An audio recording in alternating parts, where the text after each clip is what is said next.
میں حکومت پاکستان اور ریاست پاکستان کے نیوٹر سے بھی کہوں گا کہ اپنی ہمت کریں، افغانستان کے ساتھ اچھی دوستی رکھیں، دنیا کو بھی کہیں کہ ان کو تسلیم کریں۔ ہمارے بھی بہت ہیں گلے شکوے جو مجاہدین اور طالبان افغانستان سے، لیکن ہم اللہ کی رضا کے لیے وہ گلے شکوے معاف کر دیتے ہیں۔ کبھی بیشیا ہر مسلمان میں، ہر سیاستدان میں، ہر حکومت میں ہوتی ہے، لیکن ہم ان کی کے لیے دعا گو ہیں کہ وہاں پہ ایک مضبوط اسلامی عمارت قائم ہے۔ اس کا فائدہ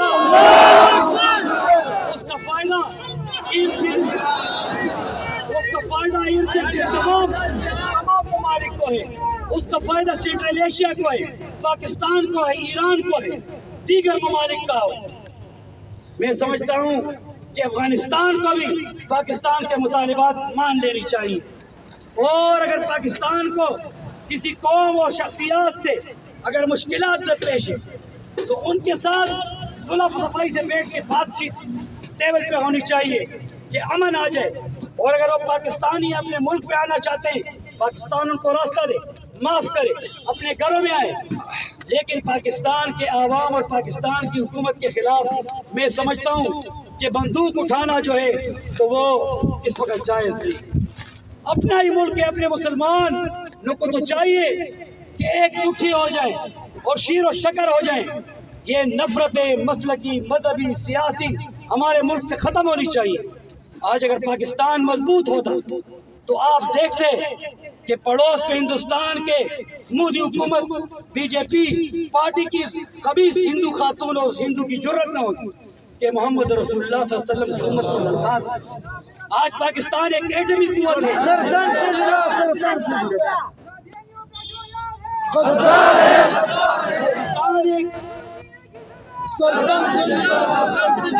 میں سمجھتا ہوں کہ پاکستان ایک ایٹمی طاقت ہے، اس کی ایٹمی طاقت کو ختم نہیں کیا جا سکتا۔ ہماری ملک اور فوج الحمدللہ مضبوط ہے، وہ ایسا نہیں کرنے دے گی، لیکن ہم چاہتے ہیں کہ اسرائیل کو بھی تسلیم کرنے اور نہ کرنے کی باتوں کو ہمیشہ کے لیے بلا دیا جائے۔ جس شخص مولانا سمیع الحق شہید نے اپنا سر اسلام اور دفاع پاکستان کے لیے کٹوایا، ایٹمی طاقت کے لیے کٹوایا، ایٹم بم کے لیے کٹوایا، آج علماء، طلباء، مدارس اور دینی قوتوں کے لیے کٹوایا، ان کا خون رائے گاہ نہیں جانا چاہیے۔ ان کے ساتھ ہم نے اور آپ نے وفا کرنی ہے، پاکستان میں بھی، امت مسلمہ میں بھی، افغانستان میں بھی اور حقانیہ میں بھی وفا کرنی چاہیے۔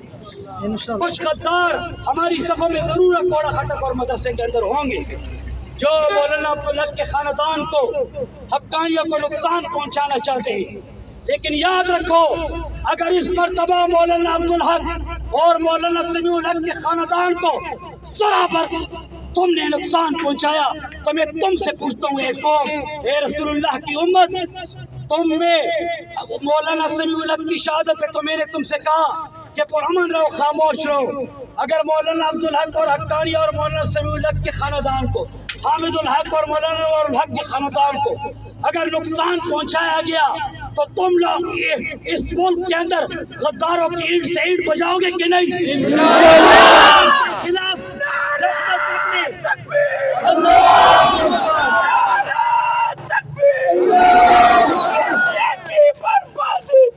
جنگ رہے گی، بربادی تک جنگ رہے گی۔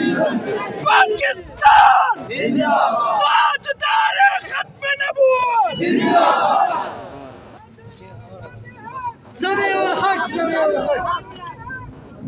الحمدللہ جب تک ایک حقانی بھی روئے زمین پہ موجود ہے، انشاءاللہ وہ اسلام کی مٹی اور پاکستان کی مٹی کو نقصان نہیں پہنچانے دے گا۔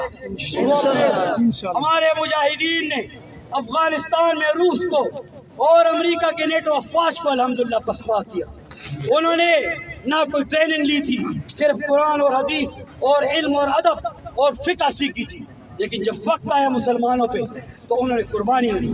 اگر خدا نخواستہ پاکستان پہ بھی وقت آیا تو یہی علماء جن کو سوئی چبانا بھی نہیں آتی، جن کو گن اٹھانا بھی نہیں آتی، یہ ہم پاکستانی قوم کے شانہ بچانا، پاکستان کا دفاع کریں۔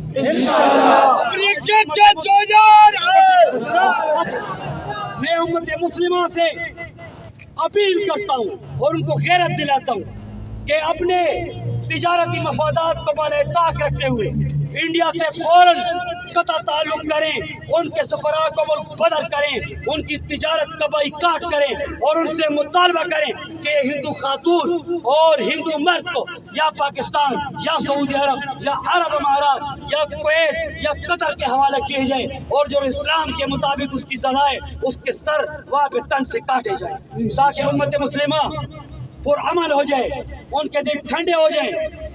اگر آپ امت مسلمہ کو ہندو للکارتے رہیں گے تو پھر ایک بڑی خدا نخواستہ ایٹمی جنگ ہوگی، جس کے لیے دنیا تیار نہیں اور کوئی بھی وہ برداشت نہیں کر سکے گا۔ ہماری حکومت کو بھی ہوش کے ناخن لینے چاہیے، اور جو مہنگائی انہوں نے IMF کے کہنے پہ اور امریکہ اور یہود و نصارہ کے کہنے پہ کیے اس کو فوری ختم کریں۔ ہمیں اس سے صرف فرق نہیں پڑتا، عمران خان بیٹھتا ہے، شہباز شریف بیٹھتا ہے، زرداری، لیکن ملک اور قوم کو ریلیف تو ملے۔ غریب عوام کدھر جائے؟ جو پیٹرول کی قیمتیں آپ نے بڑھا دی اور آپ نے جو ظلم عظیم اس قوم کے ساتھ کیا ہے، خدا را آج بجٹ کا آج سنیں، آج ہے کہ کل بجٹ پیش، ان کو چاہیے کہ عوام کو آٹا اور چینی اور دالیں اور تیل کی یہ سب سستے کر دیے جائیں اور پیٹرول کی قیمت ختم کی جائے۔ اکوڑا کھٹک اور پورے پاکستان میں رات دن لوڈ شیڈنگ، کوئی والی وارث نہیں۔ ایک لیڈر آتا ہے تو وہ کہتے ہیں عمران خان کی، عمران خان کہتے ہیں کہ نواز شریف نے کیا، نواز شریف نے کیا کہ زرداری اور بے نظیر صاحبہ کے دور میں ہوئے۔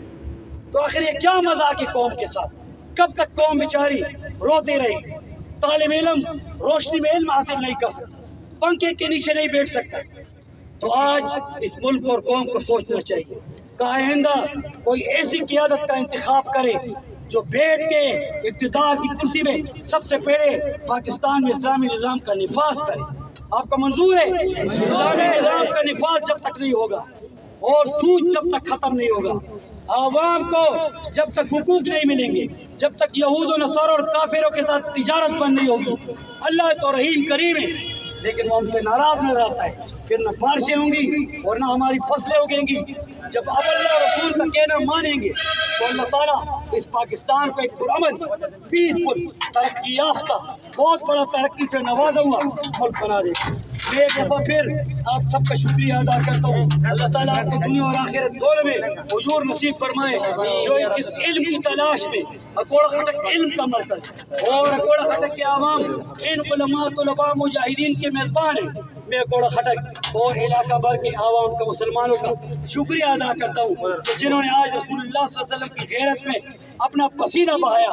یاد رکھیں جب رسول اللہ کی عظمت اور غیرت پہ خون بہانے کی باری بھی آئے گی تو امت مسلم اور پاکستانی قوم پیچھے نہیں ہٹے گی انشاءاللہ۔ محمد الوالی صاحب